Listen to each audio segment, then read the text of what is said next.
a invitar a que abran su Biblia en el libro de Marcos, Marcos capítulo 6. Para los que están llegando nuevos o visitas o que tenían tiempo sin venir, les recuerdo o les digo que nosotros estamos predicando esta serie de predicación en el libro de Marcos. Hasta ahora vamos en el capítulo 6 de Marcos y y lo estamos haciendo pues de manera expositiva, de manera que hemos tocado todo lo que son capítulo 1, 2, 4, 5, 6. Hoy concluimos el capítulo 6 y vamos a estar viendo los versículos desde el 30 al 44. Desde el 30 al 44 vamos a estar predicando hoy. El título de la predicación de hoy es Cristo, nuestro proveedor compasivo.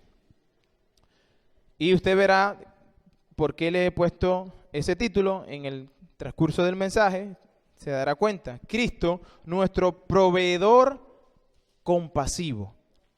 Ese es el título. Y de manera de introducción, yo quisiera que usted venga conmigo y piense en esta estrofa, en este pedazo de pasaje que hay aquí, en esta estrofa de pasaje. Hay un milagro que sobresale aquí y es la alimentación de los 5,000, ¿verdad? Usted conoce muy bien la historia. Ahí se la han contado unas veces, usted ha visto por televisión otras, etcétera, etcétera. Es un milagro muy visto. Bueno, y le digo porque es muy reconocido. De todos los milagros que Jesús hizo en su ministerio, durante su ministerio terrenal, hay 2 que se registran en los 4 evangelios. Recuerden que los 4 evangelios se escribieron de manera particular, cada quien escribió de una manera, desde un punto de vista, pero es difícil que todos coincidan en todos los milagros al mismo tiempo. Pero hay 2 milagros que todos los evangelios, los 4 evangelios, registran de una manera puntual. Uno de ellos es la resurrección de Cristo. Cuando Cristo resucita, todos los evangelios registran ese milagro. Pero el otro milagro que registran los 4 evangelios son la alimentación de los 5,000. Este último milagro es uno de los más grandes en términos de magnitud, ¿verdad? El número de personas que disfrutaron de este milagro fueron, dice la Biblia, 5,000 solo hombres, ¿ok? Porque cuando nosotros leemos la historia paralela en Mateo, capítulo 14, versículos 21 en adelante, o del 14 en adelante, usted va a estudiar allí en el 21 que dice que eran solo hombres, sin contar mujeres y niños. Eso significa que posiblemente nosotros pudiéramos suponer que la multitud que estaba en ese momento no eran 5,000, sino posiblemente eran de 15,000 a 20,000 personas. Esto es lo que algunos estudiosos han dicho, pues. Es suponer que si hombres fueron, también fueron mujeres.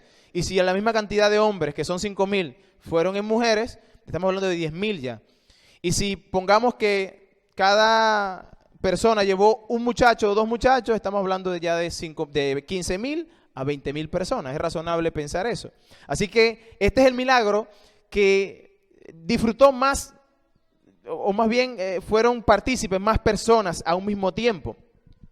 Entonces, era algo interesante, o es algo interesante. Yo me preguntaba cuando estudiaba esto, ¿cómo fue el hecho de Dios multiplicar panes, hacer comida, panes y peces? ¿Cómo sucedió esto? Es interesante, ¿no? Y bueno, vamos a tratar de hablar de eso, aunque les digo, este milagro es extraordinario, no solo porque muestra el poder de Jesús, sino que también muestra la compasión del Señor por las necesidades humanas. En otras palabras, Cristo estaba viendo una necesidad puntual espiritual, pero hay una necesidad también humana. Para la desgracia de la mayoría de los que estaban allí, de la mayoría de las personas que estaban allí, para su desgracia, al final del tiempo de Jesús, muchos de ellos rechazarían a Cristo. Aunque en ese milagro, muchos de los que estaban allí reconocieron que Cristo era el Mesías que había de venir. Pero fue de la boca para afuera. Es interesante esto, pero también nos muestra este pasaje, nos habla de la gracia común. ¿Qué significa?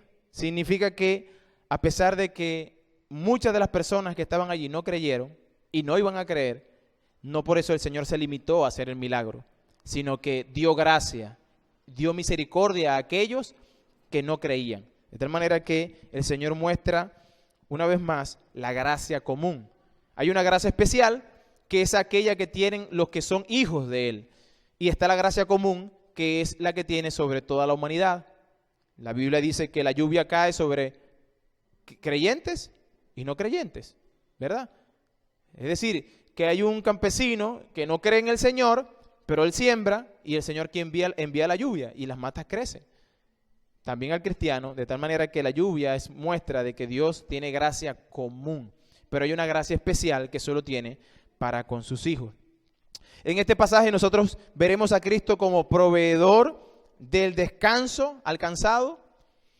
Veremos a Cristo como proveedor de la verdad a aquel que está confundido. Y veremos a Cristo como provee de comida al que la necesita. Y pues vamos a entrar en materia de una sola vez. Vamos a ir viendo el pasaje poco a poco. Vamos a ir leyendo versículos y vamos a ir viendo lo que el Señor nos quiere decir en este pasaje. En primer lugar vamos a ver a Cristo como proveedor de descanso al que está cansado. Vamos a leer versículo 30. Capítulo 6, versículo 30, dice de la siguiente manera. Entonces los apóstoles se juntaron con Jesús y le contaron todo lo que habían hecho y lo que había enseñado. Él les dijo, venid vosotros aparte a un lugar desierto y descansad un poco. Porque eran muchos los que iban y venían, de manera que ni tenían tiempo para comer. Versículo 32, y se fueron solos en una barca a un lugar desierto. Lo primero que nosotros debemos entender aquí es el contexto. ¿Qué era el contexto? ¿Qué estaba pasando anteriormente? Ustedes recuerdan, hace 2 domingos nosotros hablamos de cómo el Señor había enviado a los apóstoles. Y recuerdan que envió solamente a los apóstoles, a 12. No envió a 70. En esta oportunidad Cristo envía solamente a los 12 discípulos. Los envía de 2 en 2. Y les da instrucciones específicas. Les dice, ahora ustedes tienen que ir a predicar el mensaje que han escuchado de mí y que Juan el Bautista venía predicando. ¿Cuál era el mensaje? Arrepentíos y creed en el Evangelio. Ahora los apóstoles tienen la tarea de practicar lo que habían visto en Cristo hacer. El mensaje que habían oído, pero también el mensaje que ellos habían visto vivirlo por medio de Cristo. Así que ellos son enviados de 2 en 2 en cada casa o cada ciudad a poder predicar el Evangelio, a predicar el arrepentimiento. Y ustedes recuerdan que el Señor les dijo en ese momento, no tienen que llevar dinero, no lleven bolsa, no lleven dos mantas, no lleven, ¿verdad?, muchas cosas, solamente lleven lo que es necesario. ¿Qué llevan? Un bastón van a llevar nada más. Y se van a ir y en la casa que ustedes tocaren y les abrieran la puerta, allí entren. Y si lo recibieren, quédense allí. Y mientras que estén allí, prediquen el Evangelio hasta que se vayan a otro lugar. El Señor les dice, le da estas instrucciones y además le dice, yo les doy autoridad, recuerden, a los apóstoles. Es a los que estaban enviando en ese momento. Les dice, yo les doy autoridad a ustedes para echar fuera demonios, para sanar enfermos, para hacer milagros. Recuerden que el milagro y todas estas señales que ellos iban a hacer era la señal que necesitaban hacer para que estos que no creían vieran que ellos eran enviados del Señor. Así que el milagro era simplemente la confirmación, la firma de que esto venía de parte de Dios. Así que ellos salieron a predicar de 2 en 2 y usted pudiera imaginarse cómo fue eso. Es primera vez que lo están haciendo. El judío no tenía la práctica de evangelizar. No, porque ellos pensaban que el judaísmo era los únicos que tenían acceso a Dios. El judío era muy cerrado. Si tú querías venir a ellos o al conocimiento de Dios, tú tenías que hacerte judío.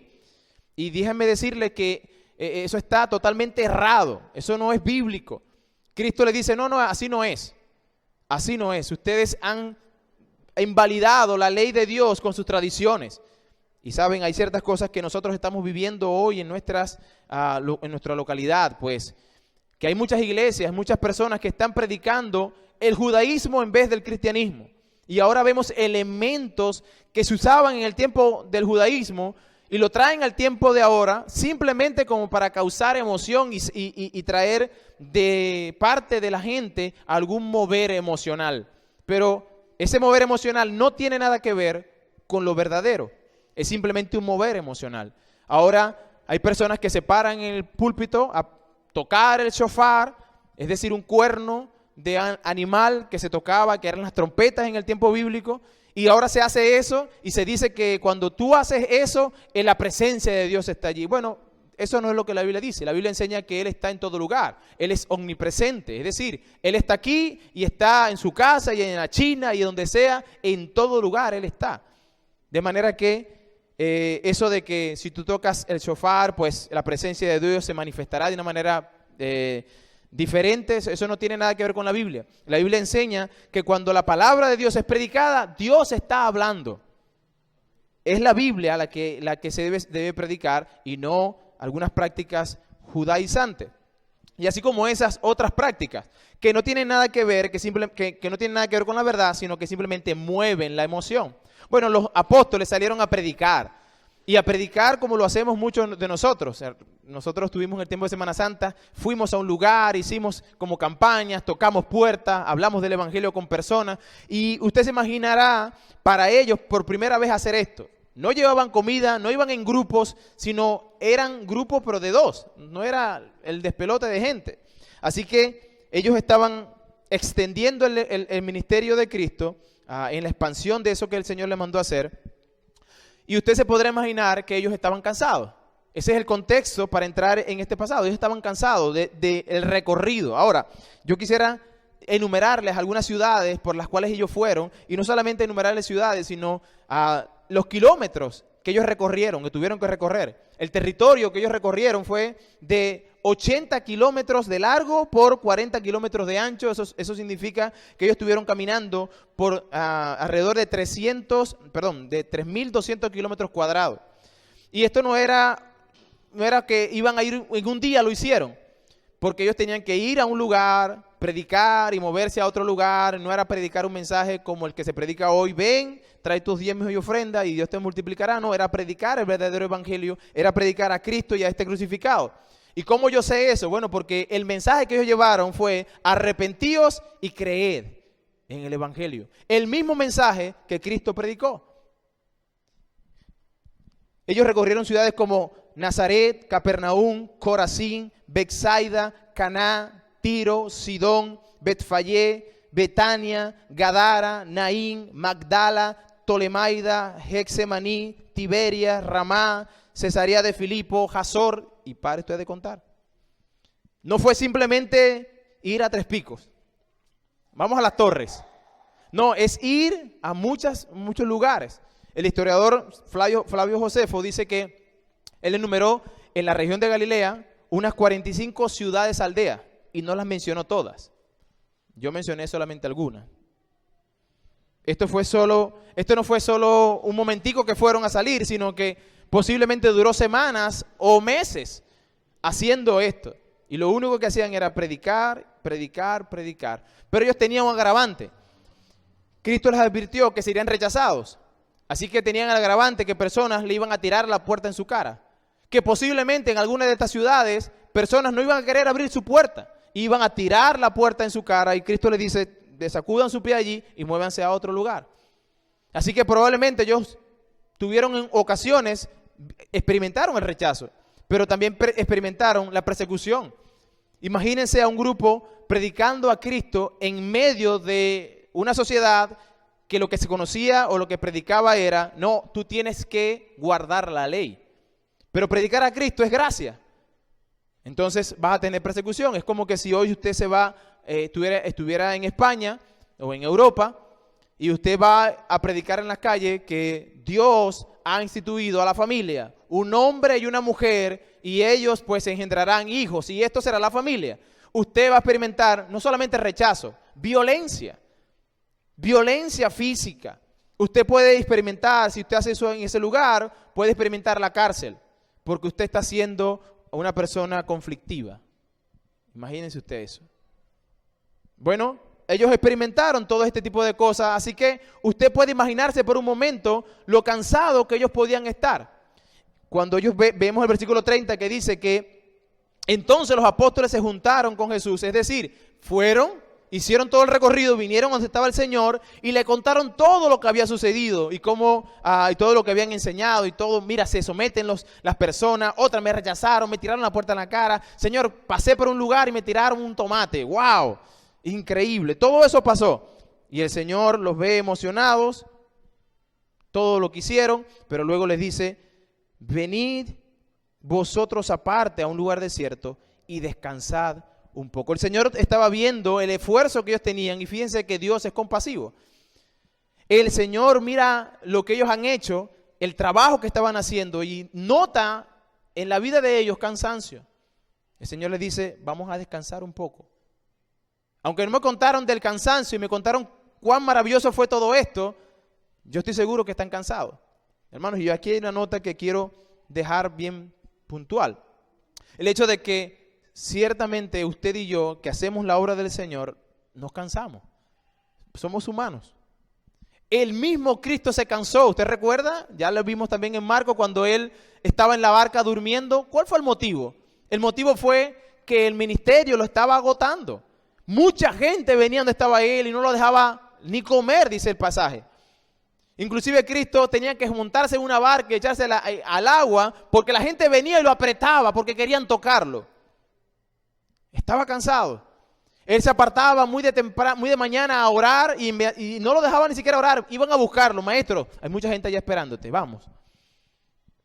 Así que el Señor se acuesta en un barco y queda rendido, tanto que hubo una tormenta en medio del mar, se estaban hundiendo y él estaba durmiendo. Eso indica que el Señor humanamente también se cansó. Así que él conoce el cansancio y él mira a los apóstoles que vienen de esa tarea y les dice, vamos a descansar. Los mira con ternura y eso me llamó mucho la atención, porque a veces, bueno, los que estamos en el ministerio, nosotros necesitamos descanso.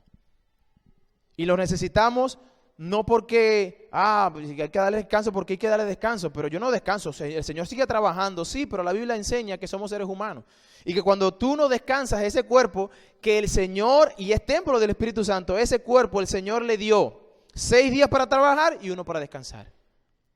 En la semana Él está ese principio, pero no solamente en la semana, después de una jornada de trabajo el Señor dice, descansa.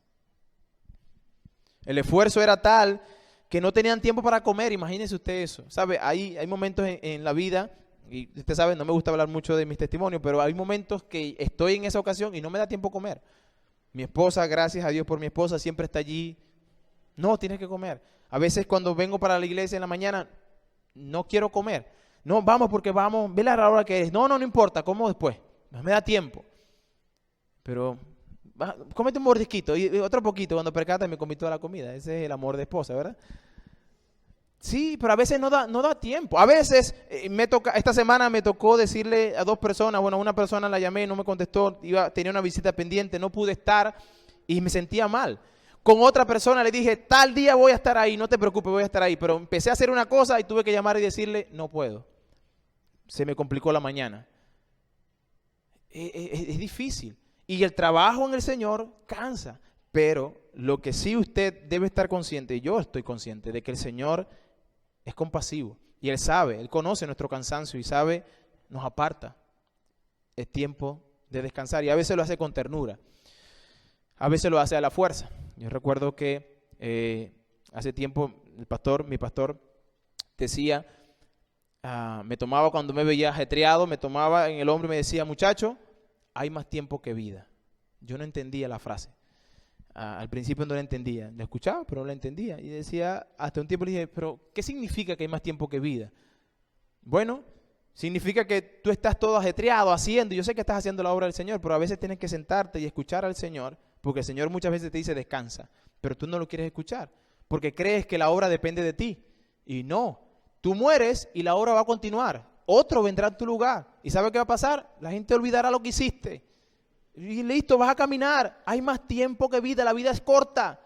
Entonces, escucha, vívela con calma. Y yo les confieso, hermanos, que eso para mí, este punto en particular para mí es difícil. Y ustedes saben cómo soy yo, que no descanso. Quiero ir y venir y hacer y quiero estar en todo. pero este punto me tocó mucho. Y es precisamente por eso el Señor mira con compasión a los discípulos y los llama aparte y les dice, no, es tiempo de descansar. Se van y se montan en la barca y van a un lugar apartado. Pero qué interesante que a pesar de que el Señor va a proveerle descanso, apartado de la gente, no, es un momento donde tú tienes que estar solo con el Señor y descansar y fortalecerte y buscar ese ánimo que necesitas para seguir haciendo. El punto 2, esto nos lleva al punto 2 que habla de Cristo provee al que está confundido. Al mismo tiempo que provee descanso para unos, va a proveer verdad para aquel que está confundido. Mira el versículo 33, dice, y fueron solos en una barca a un lugar desierto. Perdón, 33. Pero muchos los vieron ir. Esto es interesante. Y le reconocieron y muchos fueron allá a pie. Y desde las ciudades y llegaron antes que ellos y se juntaron a él. Y salió Jesús y vio una gran multitud y tuvo compasión de ellos, porque eran como ovejas que no tenían pastor, y comenzó a enseñarle muchas cosas. Imagínese usted la escena, el Señor, vamos a salirnos de aquí, porque gente, ya viene la gente, móntense en la barca y nos vamos lago adentro, vamos a otro lugar. Pero la gente estaba ahí en la orilla y podía ver, ok, agarraron el rumbo agarraron tal carretera, esos van para tal lugar, vámonos para allá. La gente se fue caminando. Y dice que llegaron inclusive antes que el Señor. Había multitudes y lo que el pasaje está diciendo es que llegaron todos, la multitud, antes que el Señor, sino que llegaron algunos antes que otros. Me imagino que los jóvenes que estaban más frescos quizás se fueron al trote, se fueron corriendo porque querían llegar primeros. Algunos más ancianos, quizás posiblemente los enfermos, fueron llegando poco a poco. Pero lo interesante de esto es que ellos querían ver al Señor. Las multitudes siempre quieren estar al lado del Señor, ¿sabe? Si tú le preguntas al mundo entero, inclusive el ateo, ¿tú quieres que el bien esté contigo? Claro que te va a decir que sí. Nadie quiere el mal para sí. Nadie, ni el más malo de los malos quiere el mal para él. Bueno, realmente ellos reconocían que en Cristo había un bien y ellos no querían estar lejos del bien. Bueno, esta multitud estaba compuesta de muchas personas. Habían algunos que estaban confundidos en el error de la mentira y saber quién es Él. No sé quién es Él, yo quiero saber la verdad acerca de quién es Él. Otros, según Juan, el mismo pasaje, Juan capítulo 6, versículo 2, solo querían ver las señales. Habían uno que dice, no, este hombre hace milagros, vamos a ver. Y otros, pues, en su mayoría, simplemente buscaban las emociones. Este es emocionante verlo hablar, es emocionante verlo actuar. Si yo lo vi la vez pasada, mira, sanar a un hombre, tenía una mano seca y él dijo, estira tu mano y ¡guas! Listo, increíble, vamos a verlo. Las multitudes simplemente fueron a buscar al Señor. Los que estaban enfermos querían ser sanados y los que estaban sanos solamente querían experimentar una aventura diferente. Las multitudes nos da esto. Y a veces en una iglesia hay multitudes, aunque usted dice, pero aquí somos pocos. Bueno, pocos dentro de nosotros siempre hay unos que vienen porque quiero escuchar a ver qué es lo que dice el pastor. Otros simplemente yo quiero escuchar, yo quiero oír porque yo quiero recibir la bendición de Dios. Otros simplemente yo quiero oír porque necesito verdaderamente que me aclaren qué es lo que la Biblia dice con respecto a la vida, a mi vida después de la muerte. Algunos están confundidos, pero otros simplemente vienen por la emoción. Es emocionante. Quiero pertenecer a algo. Y como lo único que está por aquí es la iglesia, bueno, voy a pertenecer a la iglesia. Algunos vienen, inclusive, como en el tiempo de Jesús, vinieron con ambiciones políticas. En el tiempo de Jesús, cuando Jesús estaba ahí, había muchos que estaban por ambiciones políticas. Veían en Cristo aquel libertador, aquella persona que realmente les podía libertar del yugo romano. Veían, este hombre tiene un poder tremendo. Calma la tempestad, levanta muertos. Le dice al pecador, tus pecados te son perdonados. Yo lo he visto desafiar a los fariseos, decirle hipócritas en su cara, este es el hombre que necesitamos en el poder. Habían personas que estaban haciendo eso. Y según Juan capítulo 6, versículos 14 en adelante, dice que después que Cristo hizo todo el milagro y todo aquello, estos hombres dijeron, viendo la señal de Jesús, dijeron, este verdaderamente es el profeta que había de venir al mundo. A lo que ellos se referían era ese Mesías que había de venir. Ellos estaban conscientes como judíos que en un tiempo vendría un Mesías, aquel libertador. Y dijeron, verdaderamente este es. Versículo 15 dice, pero entendiendo Jesús que iba a venir a apoderarse de él y hacerle rey, volvió a retirarse al monte él solo. En otras palabras, Cristo hace el milagro de la alimentación de los 5,000. Las personas que están allí quedan impresionadas con tremendo milagro. Y los líderes que estaban allí o los que querían de una manera política extraer algo, decían, vamos a hacerlo rey. Y hicieron comunicación social. Hablaron con este, con aquel. Sí, a la cuenta de 3 decimos Cristo es rey. 1, 2, 3. Cristo es rey. Cristo es rey. Y el Señor dijo, no, aquí no. Yo no vengo para acá con ambiciones políticas. Yo vengo a predicar un mensaje. Arrepentidos si creen el evangelio. Tanto fue así que como él vio que la gente quería apoderarse de él y hacerlo rey, simplemente se retiró, se apartó de ellos. De todo esto encontramos en la multitud y encontramos en una iglesia. Personas que simplemente vienen, ¿verdad?, con ambiciones políticas, y nosotros lo hemos visto en nuestro país. Personas que están en un momento en un púlpito o que están en un asiento buscando simplemente cómo hacer esa comunicación social, mover la masa para luego ir y hacer cualquier cosa política. Bueno, eso es contrario a lo que el Señor nos enseña. Lo que es cierto es que la gente llegó primero que Jesús. Y si ustedes entienden lo que Cristo estaba haciendo, el Señor se apartó con los apóstoles para descansar. Pero cuando llegó a la otra orilla, se consigue a la gente. Lucas dice que ellos llegaron primero, ¿verdad? Lucas 9:11 dice que Jesús los recibió. Y me llamó mucho la atención en el pasaje de Lucas, es la misma historia, y yo lo que estoy haciendo es una armonía de los 4 evangelios, cómo cada uno se compone y cómo cada uno de ellos habla o da detalles de lo que estaba sucediendo. Pero me llamó la atención este pedacito de que el Señor los recibió, porque se suponía que iban a retirarse. Él no se apartó, él no llegó y dijo, ahí está la gente. A una distancia él vio a la gente ya parada en la orilla y dijo, no, dale vuelta a la vela y nos vamos para otro lugar.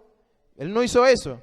Él no simplemente dijo, oye, esta gente, qué fastidio. Se van de aquí. Tenemos tiempo que no descansamos. El Señor más bien los recibió, dice Lucas. Los recibió. Y la razón es porque tuvo compasión. La palabra compasión en este pasaje, versículo 34, nos habla de una motivación de las entrañas. Esto de las emociones, pero de las entrañas. ¿Saben? Hasta el sol de hoy se conoce pues que las emociones no están en nuestra cabeza ni en el corazón. El corazón es un músculo nomás. Pero que las emociones, el centro de las emociones están en nuestro estómago. Esa es la razón por la cual cuando usted está nervioso, no le da ganas de comer. Cuando usted está ansioso, usted no come. Cuando usted está pasando por problemas, usted no come porque las emociones están en nuestros estómagos, las entrañas. Ellas son las que mueven todo eso.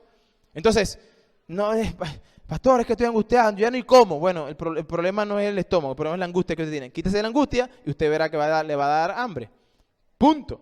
Bueno, el Señor cuando dice aquí que Él tuvo compasión de ellas, la palabra compasión habla desde las entrañas, es decir, fue motivado profundamente a misericordia por estas personas.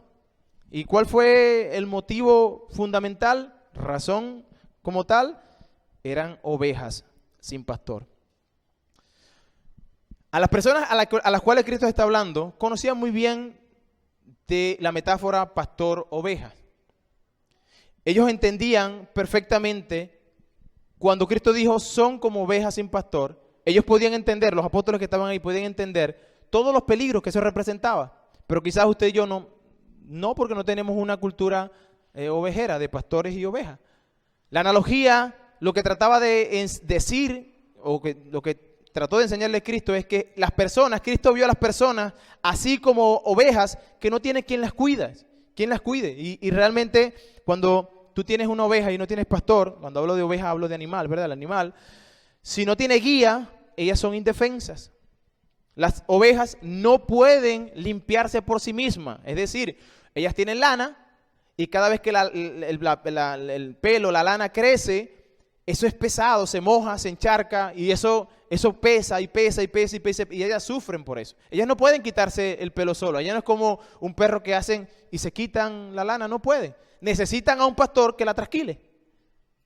Necesitan a un pastor que la trasquile. Entonces necesitan al pastor. El peligro con la lana puesta encima suyo y el mojarse y el encharcarse era que iba a pesar tanto que llegara un momento donde no se podía parar. Donde eso le va a impedir ver más adelante porque la lana crece en todo lugar. Otro peligro de una oveja sin pastor es que se pierde con facilidad. Hace un tiempo vi un flyer, un meme pues, y había un cuadrito, 4 perritos, y había un pastor alemán diciendo, yo consigo la droga. Y salía otro perrito, un Doberman, yo cuido a mi amo. Y otro perrito, yo soy fiel, no sé qué, en tal cosa. Pero había un cuadrito del poodle. Y el poodle decía, yo me pierdo. Y usted no va a conseguir más nada en las redes sociales con perritos, sino los poodles. Todo siempre se pierde. Se perdió mi perro. Bueno, son como familia de las ovejas. Hasta blanquito y con lanulito son. Bueno, las ovejas se pierden cuando no tienen guía ni dirección, no tienen un pastor que las oriente, se pierden. Ellas caminan y cuando se dan cuenta, ¿dónde estoy? No saben a dónde ir. Peligro tremendo. Ellas no distinguen el peligro. Ellas levantan la cabeza y no distinguen si el lobo está ahí al ladito ahí o es un palo. Ellas simplemente lo ven ahí. Cuando lo ven ladrar es que salen corriendo. Pero no disciernen el peligro, no distinguen el peligro. No se saben defender. Si se encuentran rodeadas de lobos, lo único que hacen es ¡meh! Más nada. No tienen cuernos para cornear, no, nada. Fácil, una presa fácil. Son vulnerables a las amenazas de enemigos mortales. Estas ovejas necesitan urgentemente un pastor. Ovejas sin pastor son presa fácil. Ellos entendían cuando Cristo les dijo, mira, yo tengo compasión por ellas porque sé que ellas están perdidas, no tienen pastor. Y el Señor tuvo compasión. Él olvidó por un momento la necesidad de descanso que tenía y empezó a verla con compasión a la gente. Ellas necesitaban al buen pastor, como nosotros necesitamos al buen pastor. Yo no estoy hablando de mí, estoy hablando del que es el buen pastor. Este es Cristo. En Juan capítulo 10 nos habla que Él es el buen pastor. El pastor que da su vida por las ovejas. No cualquier pastor que viene y está con las ovejas, las trasquila y quita todo lo que quiera quitarle de ellas, pero al momento que llega el lobo, paticas para qué te tengo. Entonces son asalariados, dice Juan. Pero el buen pastor dice, su vida da por las ovejas. En otras palabras, el buen pastor, en el término de la metáfora, era ese pastor que se enfrentaba al oso o al león o al lobo para impedir que pudieran matar a una de sus ovejas. Ustedes recuerdan a David cuando estaba con Saúl, que iba a enfrentar al Goliat. ¿Qué fue el argumento de David? Yo soy pastor de ovejas. ¿Qué vas a saber tú de guerra? Bueno, yo no sé nada de guerra, pero soy pastor. Y yo soy un buen pastor. ¿Y sabe qué hacía yo? Cuando una oveja era agarrada en las fauces del lobo, yo me entraba a puño con el lobo. Y mataba al león, me echaba a puño con el oso. Era un buen pastor, una persona que estaba pendiente de sus ovejas. Bueno, Cristo le está diciendo, yo soy el buen pastor. Estaban perdidos sin realmente tener ninguna oportunidad frente al pecado. Ustedes iban a enfrentar no a un lobo, no a un oso, no a un león. Ustedes van a enfrentar y nosotros íbamos a enfrentar, si no fuese por Cristo, nuestro buen pastor, íbamos a enfrentar a un Dios que es todopoderoso. Mucha gente dice, no, pero es que tenemos la lucha contra el diablo. Sí, es verdad. El diablo es un enemigo que tenemos nosotros y la Biblia nos dice, resistidlo, sométete a Dios, resiste al diablo y él va a huir. Eso es lo que dice la Biblia. Pero hay un peligro más grande. Y el peligro más grande es estar sin pastor e enfrentar a Dios. Porque al momento que tú enfrentes a Dios y no tengas a Cristo, pues tú te conviertes en el objeto de la ira de Dios. Necesitas un buen pastor. Ese buen pastor dice, da su vida por las ovejas. En la cruz del Calvario, Cristo tuvo que entregar su vida.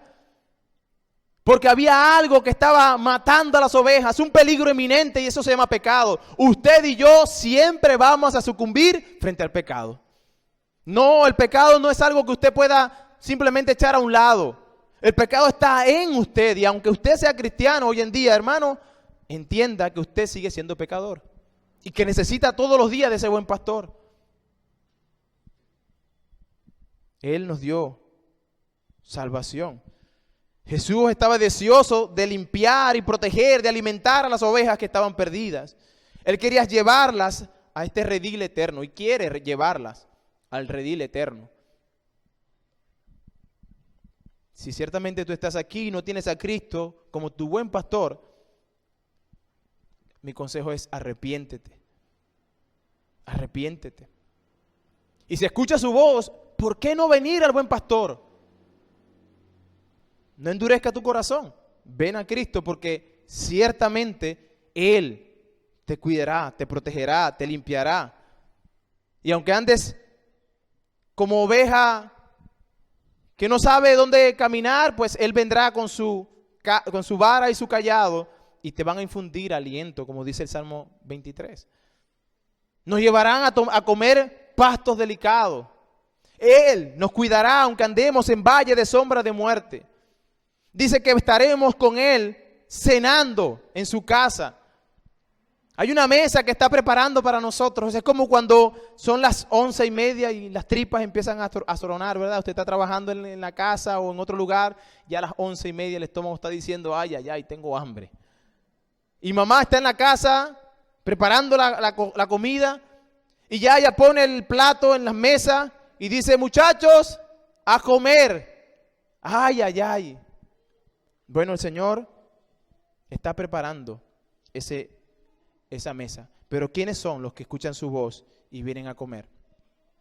Yo no creo que haya alguno aquí hambriento que lo llamen a comer y diga, no quiero comer, solo los orgullosos. Hay personas orgullosas, ¿saben? Que usted puede estar con hambre y alguien le invita a comer. Mira, fulano, ven a comer. No, yo no tengo hambre. Mentira. Está muriendo del hambre ese muchacho. Hay una persona que en mi familia, él es una persona que adulta, en el campo, mayor. En el campo usted sabe cómo es. La persona, son familia, todos son familia. Y hay un señor que tenía un trapiche, molía caña y todo eso, hacía papelón. Y ese señor siempre pasaba por frente de la casa de mi abuela, en San Juan de Cotúa. Y ese señor, cada vez que pasaba por allí, se convirtió en parte de la familia, pues. Y mi abuela siempre lo llamaba a comer. Y entonces a él lo llamaban el mocho. Y compa y mocho, venga a comer. No pasaba por ahí a esa hora, ya ese hombre sabía. Compa y mocho, venga a comer. Y así estaba todo el tiempo. Y no pasaba nada, era lo normal. Pero un día, mi abuela parece que venía para Cumaná y dejó allá a cargo a sus hijas. Y le dice una de las hijas, una de las tías, le dice, mira, recuérdense la comida del mocho, cuando pase por allí lo llaman. Y entonces, pero él tenía una particularidad, que cuando mi abuelo lo llamaba, él pasaba. Y entonces me dice, mira, aquí está el plato de comida. Caramba, como hay bella, así hablaba él. Mi abuela la llamaban Beda. Caramba, como hay bella. No, yo no quiero eso. Caramba, señor, coma. Y eso era un ritual. Todos los días era lo mismo. Coma. Yo no quiero eso. ¿Qué yo no quiero eso? Y, caramba, coma, me va a despreciar la comida. Y era una pelea para que comiera. Hasta que, bueno, a comer. Y todo el tiempo. Pero Maita no fue, no estaba allí. Le dice a una de mis tías, mira, cuando pasa el mocho lo llaman a comer, ahí está la comida de él. Pasó el mocho, come el mocho, ven a comer. Pasó a la casa y dice, ¿qué es eso? Caramba, yo no quiero. Bueno, y le quitó el plato. Ese señor se molestó mucho con mi abuela. Porque ese día no le dieron comida. Y mi abuela, no pasa por el mocho por ahí. Que no pasa. Bueno, ¿por qué? La razón fue porque mi tía no le insistió. Estaba acostumbrado a que le dieran el plato y que le insistieran, pero como no hubo insistencias, pues listo. Esta historia parece muy, ¿verdad?, jocosa, alegre, pero sabe, esto tiene una verdad espiritual. Y es que el Señor te está ofreciendo un plato. Y llegará el momento, y ahorita te está diciendo, ven y come. Te está llamando a la mesa, ven y participa de las cosas del Señor. Pero llegará el momento donde el Señor ya diga, ya no te va a brindar un plato, sino que ya habrá un juicio. Y te llamará al frente, pero no para comer, sino para rendir cuenta de cuántas veces Él te dijo, ven, en arrepentimiento y fe, pero tú rechazaste la oferta de tu Señor. Ese será un día terrible, dice la Biblia que será un día de crujir de dientes, donde apretará los dientes y crujirá, pero ya no habrá oportunidad. Él vio a la multitud y dijo, son ovejas sin pastor. Y movido a la compasión, Él provee de un pastor. Él mismo se ofrece, yo soy ese buen pastor, aquel que da su vida por las ovejas.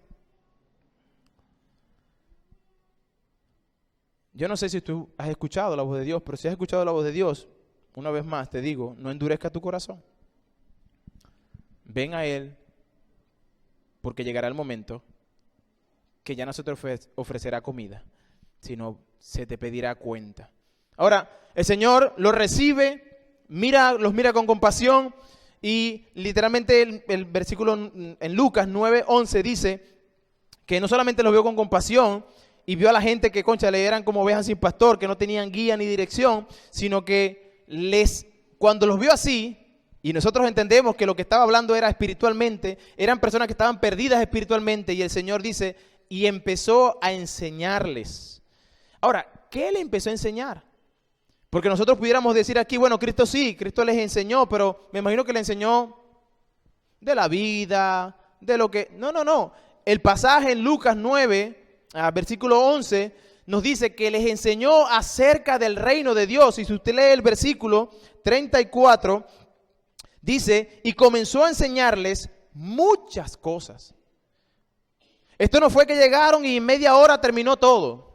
No, Jesús empezó a enseñar en muchas cosas, pero Lucas nos dice que esas muchas cosas era el reino de Dios. En otras palabras, le empezó a enseñar sobre lo que significaba venir a Él.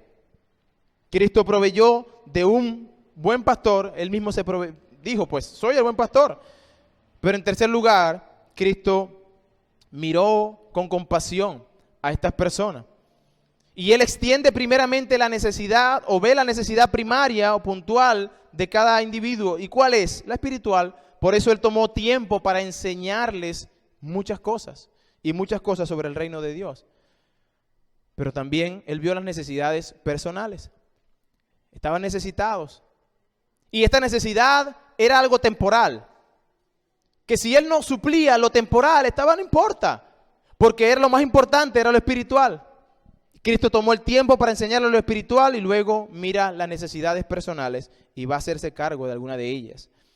Estas necesidades personales serían momentáneas, temporales, tenían un tiempo que se iban a acabar, pero habían unas que eran eternas, que eran más importantes. El Señor tomó tiempo para enseñarle las Escrituras.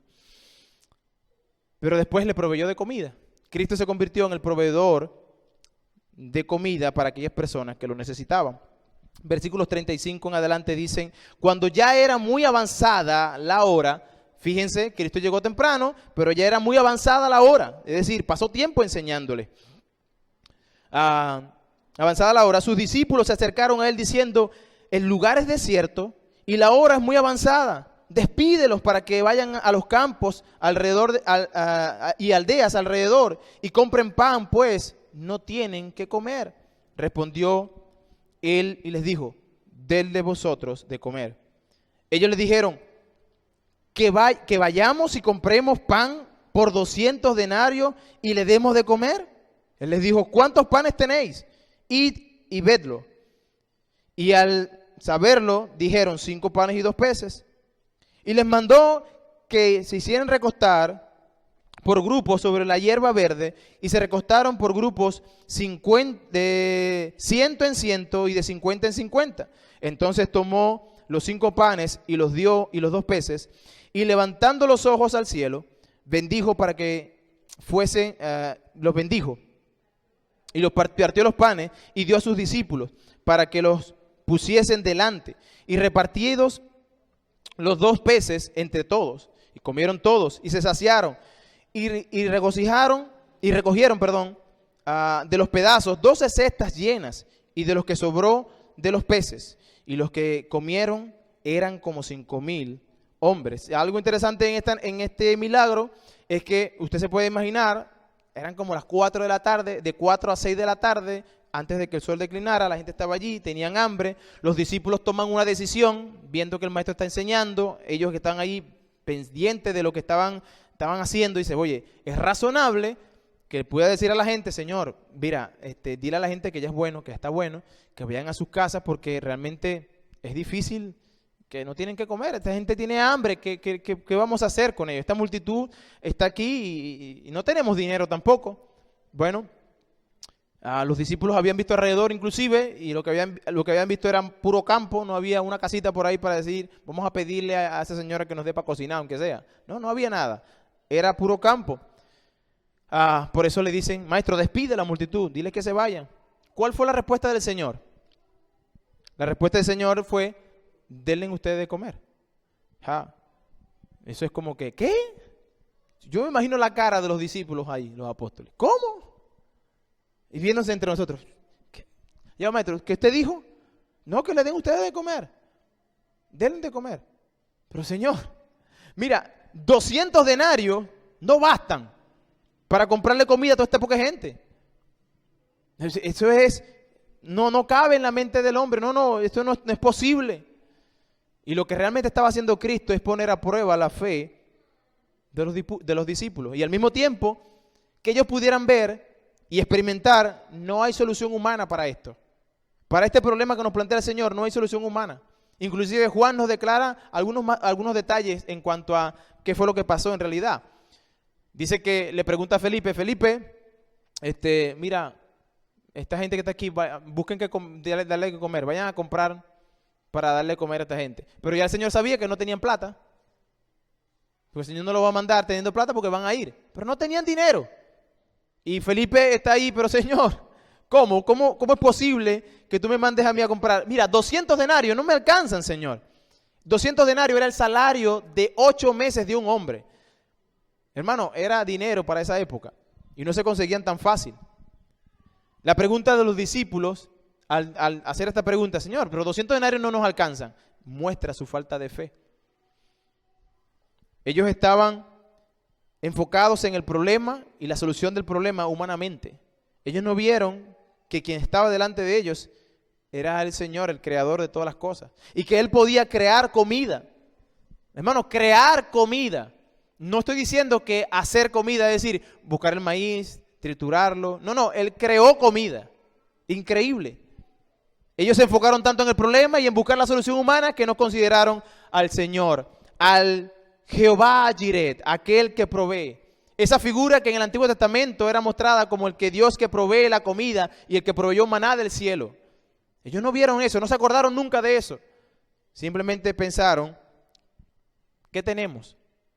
Ellos dijeron, solo 5 panes y 2 peces. ¿Qué es esto para tanta gente? Era evidente que lo que estaba pasando era que no podían concebir que 5 panes y 2 peces, ¿verdad?, alcanzaría para tanta gente. Razonablemente eso es imposible, humanamente eso es imposible. Eso era el sándwich que tenía un muchacho que solamente alcanzaba posiblemente para medio saciar el hambre de un muchacho, pero no para 2,000 personas, 20,000 personas. No eran 2,000, 20,000 personas. Bueno, el Señor hace algo, los acomoda de 100 en 100, de 50 en 50. Él va a organizar eso para que la comida sea distribuida más perfectamente. Ellos se van a dar cuenta de cómo las cosas van a alcanzar, porque el Señor va a acomodar las cosas. Y eso habla de lo que el Señor hace con respecto a su trabajo. Él lo hace todo decentemente y con orden. Él no dijo, bueno, levanten las manos ahí que yo voy a tirar pan. No. Siéntense. Señor, pero son 20,000 personas, ¿cómo hacemos esto? Bueno, de 100 en 100, de 50 en grupitos, lo sientan y hacemos allí, ¿verdad?, una gran congregación, sentaditos, y todos y cada uno van a comer. Y yo decía al principio, los milagros no tienen explicación. Realmente los milagros no tienen, si tú puedes explicar un milagro, ya deja de ser milagro. Pero este milagro en particular, hermano, que no pienso explicar, pero al mismo tiempo mi imaginación no me deja ver qué fue lo que sucedió. Y bueno, realmente lo que sucedió y tuvo que pasar fue como cuando la viuda de Sarepta tenía la tinaja, ¿verdad? Donde metía el aceite. ¿Recuerdan esa historia donde esta mujer echaba aceite y llenaba otras cosas y nunca se acababa? Que era como que, ¿verdad? Una tinajica que, bueno, ¿y de dónde viene la fuente de este aceite? ¿De dónde sale que no se acaba nunca? Bueno, el Señor hizo un milagro de producir aceite. Ahí, el aceite se producía ahí mismo. Bueno, fue el mismo milagro. Ahora el Señor está haciendo el mismo milagro. 5 panes, 2 peces en una cestica. Habían otras cestas que estaban allí. Y el Señor simplemente partió el pan, bendijo y dijo, vayan a repartirlo. Y yo imagino a los apóstoles, toma, toma, toma, toma, y toma, y toma. Y cuando llevan por 50, 100, por grupito, bueno, y siempre tengo lo mismo, con real y medio, con real y medio, con real y medio, compré una vaca, ¿se acuerdan, verdad? Era como con real y medio. No se acababa y siempre tenían panes y peces. Hermanos, ese es un milagro tremendo. Y la gente pudo ver. El Señor creó comida perfecta, no hecha por mano humana. Ellos estaban comiendo, las personas que estaban allí estaban comiendo comida creada directamente por Dios. No hubo nadie que la amasó, no hubo nadie que trilló el trigo, no hubo nadie que fue a pescar ese pescado, ni lo frió, ni lo puso en la leña. El Señor creó comida. Y estas personas comieron, se alimentaron desde las manos del Señor. Magnífico milagro. Al final de cuentas dice que se recogieron 12 cestas. Evidentemente esto era para mostrar la falta de fe que ellos tenían, los apóstoles. Pero fueron los que llegaron, Señor, manda a esta gente para afuera. El Señor les mostró a cada uno de ellos, mira, aquí está, una cesta para cada uno. ¿Ven que yo soy el que proveo? Al estudiar esta historia, hermano, no me dejó la cabeza tranquila, es solamente pensar, si Dios es proveedor de descanso, es proveedor de verdad y es proveedor de comida al necesitado. Yo solamente pensaba en el hecho de que nosotros como seres humanos, ¿qué necesitamos? ¿Necesitamos comida? Sí, es vital para esta vida aquí. ¿Necesitamos descanso? Sí. Si tú trabajas todos los días y a toda hora y a todo momento, llegará el momento en que te vas a volver loco. Número 2, si tienes familia la vas a perder. Número 3, al final de cuentas trabaja para no tener nada. En estos días vi una persona que ponía un audio y decía, he llegado a la conclusión que el trabajo, lo único que me da es cansancio. Decía el joven de manera chistosa, porque él trabajaba y nunca tenía nada. El dinero no le alcanzaba para nada, pero siempre tenía descanso, siempre tenía cansancio. Así que él trabajaba para cansarse, no para tener dinero, porque nunca tenía. Bueno, nosotros necesitamos descanso. Pero lo más importante de todo eso que nosotros necesitamos es un buen pastor. Porque aunque si me falta el alimento, yo voy a perecer, y puedo perecer, puedo aguantar algunos días. Si me falta el cansancio, yo pudiera trabajar y esforzarme y ciertamente durar algunos días. Pero si usted está en un peligro de muerte inminente, si usted está frente al lobo, frente al precipicio, si usted está como una oveja perdida y no tiene un buen pastor, usted perecerá eternamente. De todo el pasaje, lo puntual y el milagro y todo lo fantástico que pudo ser, lo magnífico que pudo ser el milagro, lo más importante es el hecho de que Cristo es el que proveyó de todas estas cosas, pero que proveyó lo más importante, el hecho de que Él controla todas las cosas y que además de eso, Él quiere ser realmente el que guíe nuestra vida. Si tú estás trabajando para el Señor, tú debes recordar, el cansancio solo se cura con descanso. El Señor provee descanso para ti. Si tú eres una oveja que está sin pastor, bueno, y has escuchado la voz de Dios, no endurezca tu corazón, ven a Cristo. Si tú no eres ni siquiera una oveja, si tú dices, yo ni siquiera conozco a Cristo, bueno, posiblemente tú creas que no eres oveja, pero si has escuchado la voz de Dios, tú eres una oveja. Si tú has escuchado la voz de Dios de manera puntual en tu vida, en tu corazón, y el Señor está llamándote, y tú vienes a Él, en ese momento tú te conviertes en una oveja de Él. Mis ovejas oyen mi voz y me siguen, dice Cristo. Pero hay ovejas que no son del Señor, que simplemente no escuchan la voz de Dios. Prefieren escuchar la voz del lobo, disfrazado de oveja. Bueno, si escuchas la voz de Dios, ven a Cristo. Si tú estás aquí y dices, realmente hay una provisión que necesito y es la material, te cuento. Antes de lo material, viene lo espiritual. Lo más importante para ti es que conozcas que Cristo es el que tiene verdad y tiene vida eterna para ti. Dice él en Mateo capítulo 6, buscad primeramente el reino de Dios y su justicia. Y todo lo demás, y cuando dice todo lo demás, si usted examina el pasaje, está hablando de comida, de vestido, de todo lo que tú necesitas, todo lo demás viene por añadidura. Si tú tienes a Dios, tienes todo lo demás. Si no tienes a Dios, no tienes nada. Entonces lo más importante es la provisión de vida eterna. Pero si es su voluntad, que yo sé que el Señor ha sido bueno para con muchos o con todos los que estamos aquí, si es su voluntad, Él concederá las peticiones de tu corazón. Hermano, es que no tengo que comer. Bueno, si en la voluntad de Dios está concederte el alimento, no te acostarás sin comer. No, hermano, es que yo tengo que buscar el alimento. Si es ciertamente, tú tienes que trabajar. Que no trabaja, que no come, dice la Biblia. Sin embargo, el que te da la fuerza para trabajar sigue siendo el Señor. Es Él, al final de cuentas, que te da gracia para que hayas gracia frente a a tus jefes, para trabajar. Te da gracia para los negocios.